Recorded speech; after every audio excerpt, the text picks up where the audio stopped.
सोचिए, एक सुनसान रात, अचानक आपके दरवाजे पर जोरदार दस्तक। दरवाज़ा खोलते ही सामने खड़ी हैं दो खूबसूरत भीगी हुई लड़कियां। मासूम चेहरे, नशीली आंखें, भीगे जिस्म। लेकिन ये सिर्फ एक जाल है, एक छोटी सी गलती और ज़िंदगी तबाह। क्या होगा जब सेक्स और सस्पेंस के इस खतरनाक खेल में आप फंस जाएंगे? देखिए, पूरी कहानी knocc knocc की धमाकेदार एक्सप्लेनेशन सिर्फ यहीं। कहानी की शुरुआत होती है एक खुशहाल परिवार से, जिसमें पति का नाम इवान और पत्नी का नाम कैरल होता है। ये दोनों अपने दो बच्चों के साथ हंसी खुशी ज़िंदगी बिता रहे होते हैं। कैरल एक आर्ट गैलरी में काम करती थी, जबकि इवान एक आर्किटेक्ट था।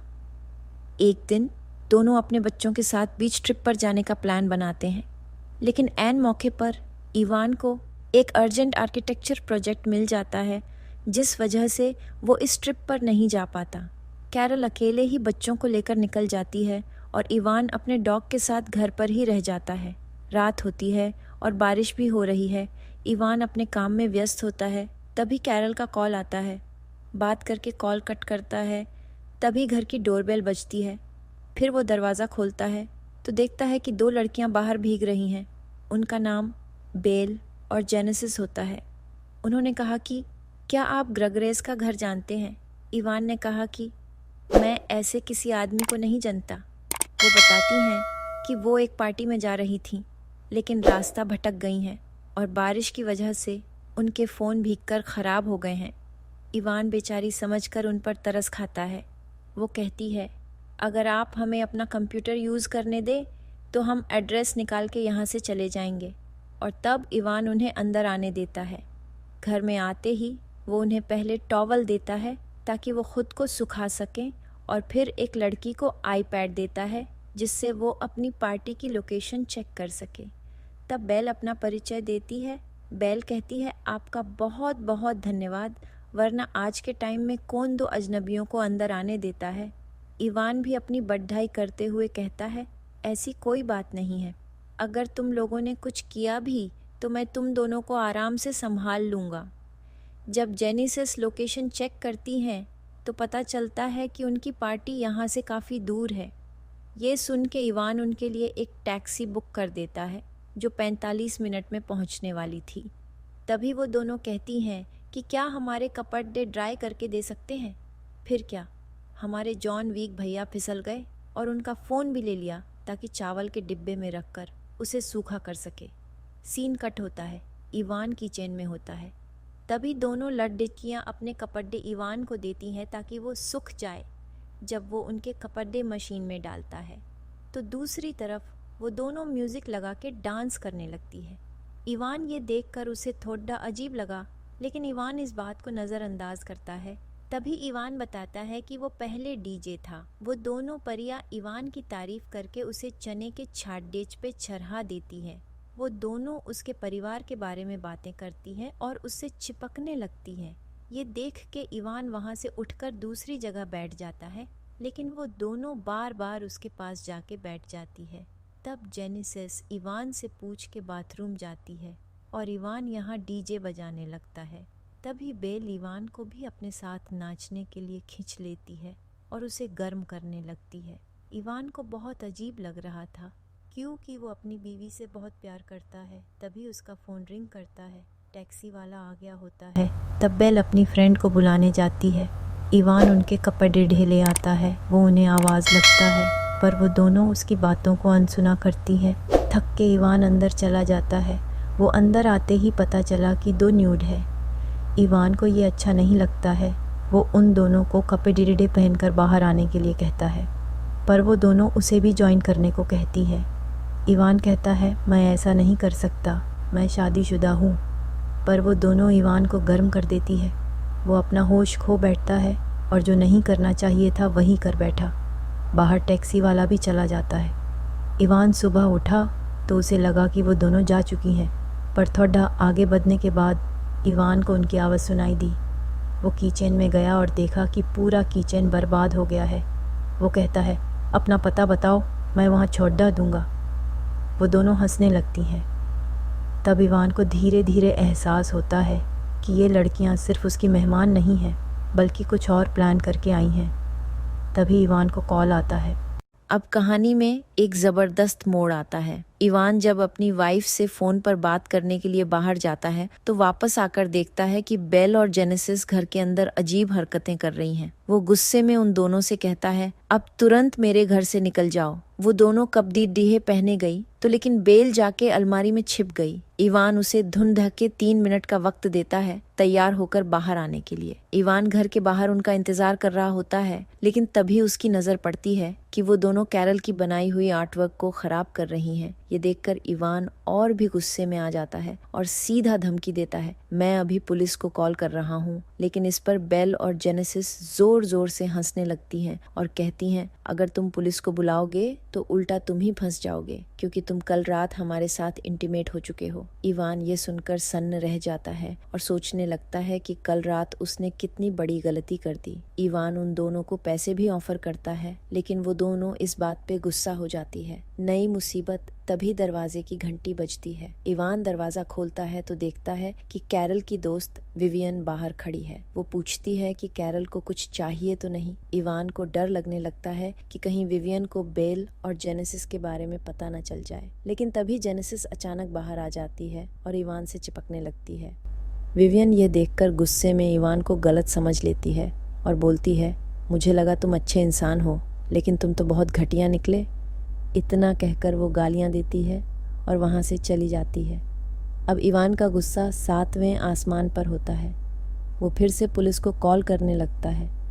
यह देखकर बेल और जेनेसिस डर जाती हैं और वहाँ से जाने की बात करती हैं। इवान तुरंत उन्हें अपनी कार में बिठाता है और शहर के बाहर ले जाता है। वो उन्हें एक सुनसान इलाके में छोड़कर घर वापस आता है, लेकिन घर आकर देखता है कि उसका पूरा घर तहस नहस कर दिया गया था। इवान पहले घर की सफाई करता है और फिर अपने आर्किटेक्चर का काम करने बैठ जाता है, लेकिन तभी घर के अंदर किसी चीज़ के गिरने की आवाज़ आती है। जब इवान देखता है तो उसकी फैमिली फ़ोटो नीचे गिरी होती है। जैसे ही वो उसे उठाने झुकता है, पीछे से जेनेसिस फायर एक्सटिंग्विशर से उसके सिर पर वार कर देती है। कुछ देर बाद इवान को होश आता है तो देखता है कि वो बेड पर रस्सियों से बंधा हुआ है। वो चिल्लाकर रस्सियां खोलने को कहता है, लेकिन बेल और जेनेसिस सिर्फ हंसती हैं। अब कहानी एक डरावने मोड़ पर आ चुकी थी। बेल इवान की बेटी की कपड़े पहनकर उसके सामने आती है और दोनों मिलकर इवान के कपड़े उतारने लगती हैं। इवान बहुत कोशिश करता है खुद को रोकने की, लेकिन तभी उसके फ़ोन पर कैरल का वीडियो कॉल आता है। जेनेसिस इवान से कहती है, अगर तुम बेल के साथ इंटीमेट नहीं हुए तो हम तुम्हारी वाइफ को वीडियो कॉल पर दिखा देंगे कि तुम हमारे साथ मज़े कर रहे हो। इवान घबरा जाता है और उनकी बात मानने के लिए मजबूर हो जाता है। फिर से खेल शुरू होता है, लेकिन जैसे ही जेनेसिस कुछ खाने के लिए बाहर जाती है, इवान अपनी पूरी ताकत लगाकर रस्सियां खोल देता है और बेल को धक्का देकर नीचे गिरा देता है। फिर वो जेनेसिस के पास जाता है और जेनेसिस उसके कंधे पर ज़ोरदार हमला करती है, जिससे वो बेहोश हो जाता है। अब इवान को लगा कि सब खत्म हो गया, लेकिन असली खेल अभी बाकी था। इवान को कुर्सी में बांध के उसे परेशान करती है। इवान अब ये और बर्दाश्त नहीं कर पा रहा था। अब कहानी अपने सबसे ख़तरनाक मोड़ पर आ चुकी थी। कुछ समय बाद कैरल के साथ काम करने वाला एक वर्कर लुई इवान के घर आता है। वो कैरल की बनाई हुई मूर्ति लेने आया था।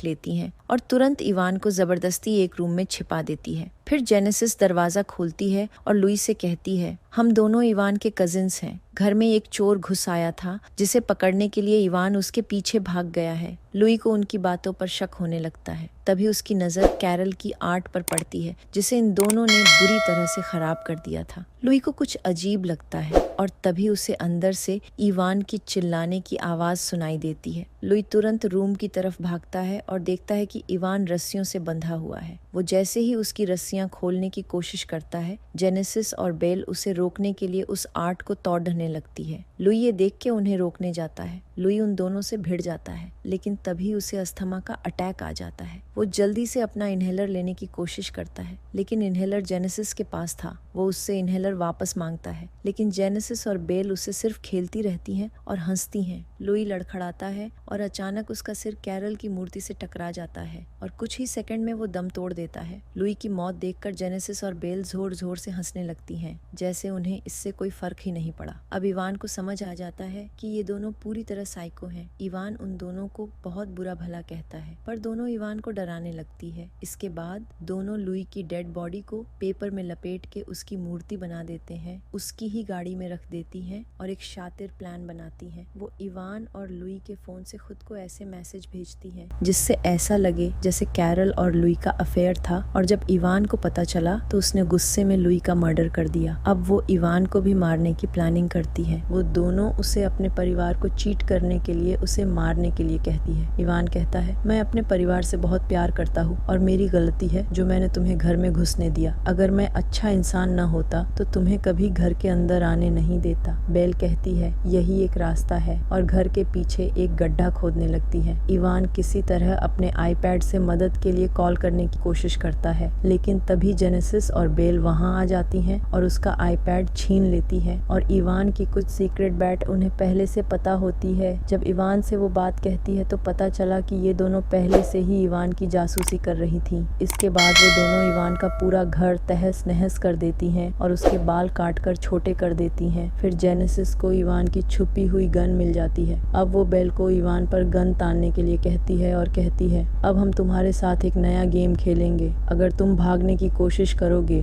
तो हम तुम्हें शूट कर देंगे। इवान घर के अंदर छिपने की कोशिश करता है, लेकिन ये दोनों उसे ढूंढ ही लेती हैं। जैसे ही इवान घर से बाहर भागने की कोशिश करता है, जेनेसिस उसके पास आकर उसे पकड़ लेती है और गन उसकी कनपट्टी पर रख देती है।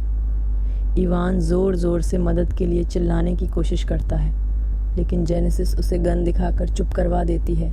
अगली सुबह ये दोनों इवान को गड्ढे के पास ले जाती हैं और उसे वहां दफना देती हैं, लेकिन वो उसका सिर ज़मीन के ऊपर ही छोड़ देती हैं। जेनेसिस कहती है, हम तुम्हें मारना नहीं चाहते थे, हम तो बस तुम्हारा इस्तेमाल कर रहे थे। तुम्हें टॉर्चर करने में हमें बहुत मज़ा आया। जेनेसिस उसे एक लाइफलाइन देती है, कहती है कि तुम अपनी बीवी से बात करके सब बताओगे कि तुमने हमारे साथ क्या किया। इवान मान जाता है, पर वो इस बात के बजाय हेल्प मांगने लगता है और जेनेसिस के हिसाब से चीटिंग है। वो उसे मारने का नाटक करती है। इवान इस बात से डर जाता है कि अब वो मरने वाला है। फिर बेल इवान को उसका फ़ोन दिखाती है। उसमें एक खौफनाक वीडियो था। बेल इवान की बेटी की कपड़े पहनकर उसके साथ इंटीमेट हो रही थी और जेनेसिस ने इसे रिकॉर्ड किया था। अब बेल इस वीडियो को इवान की फेसबुक प्रोफाइल पर अपलोड करती है और कैप्शन में लिखती है, हैप्पी फादर्स डे, ताकि दुनिया को लगे कि इवान ने खुद ये वीडियो पोस्ट किया है। इसके बाद ये दोनों वहां से चली जाती हैं और कहती हैं, अब हमें एक नया शिकार करना है। इवान का आखिरी मोमेंट। इवान किसी तरह अपना हाथ बाहर निकालता है और उस वीडियो को डिलीट करने की कोशिश करता है, लेकिन गलती से वो डिलीट की जगह लाइक दबा देता है। कुछ घंटों बाद कैरल अपने बच्चों के साथ घर लौटती है। जैसे ही वो घर के अंदर आती है, वो सब कुछ तहस नहस हुआ देखती है और कुछ भी समझ नहीं पाती। उसे लगता है कि इवान ने शायद उसके जाने के बाद दोस्तों के साथ कोई बड़ी पार्टी कर ली थी, लेकिन असली सच तो उसे कभी पता ही नहीं चलता। और इसी के साथ ये मूवी खत्म हो जाती है। क्या इवान बच पाया या उसकी मौत हो गई? मूवी का अंत अधूरा छोड़ा गया है। ये दिखाया ही नहीं जाता कि इवान बचा या नहीं, लेकिन क्या आपको लगता है कि वो बच सकता था? अपनी राय कमेंट में ज़रूर बताएं, और अगर आपको वीडियो पसंद आई हो तो चैनल को सब्सक्राइब करना न भूलें।